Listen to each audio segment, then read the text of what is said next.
Un appareil de mesure indique le temps 10 exposant moins 8 secondes après lequel l'oscillation d'une onde électromagnétique se répète.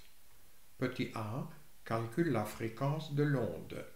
Petit b calcule la longueur d'onde. Et petit c, de quel type d'onde électromagnétique s'agit-il?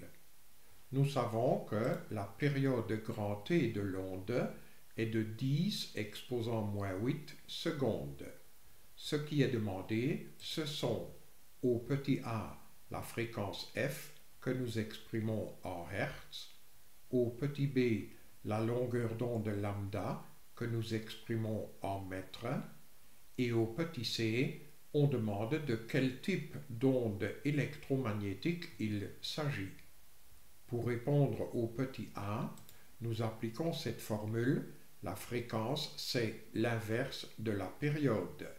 Formule dans laquelle nous remplaçons le grand T par 10 exposant moins 8 et ainsi nous trouvons comme fréquence de l'onde 10 exposant 8 Hz.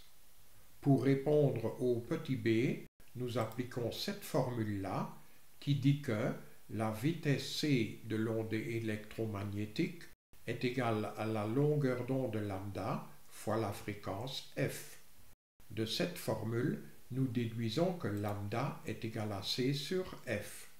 Nous remplaçons le c par la vitesse de la lumière dans le vide, c'est-à-dire par 3 fois 10 exposant 8 mètres par seconde. Et nous remplaçons le f par 10 exposant 8. Ainsi, comme longueur d'onde lambda demandée, nous trouvons 3 mètres.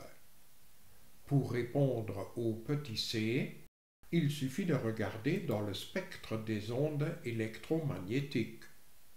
L'onde a une fréquence de 10 exposant 8 Hz et la fréquence de 10 exposant 8 Hz, c'est ici. Donc, il s'agit d'une onde radio. On peut aussi tester ça au moyen de la longueur d'onde.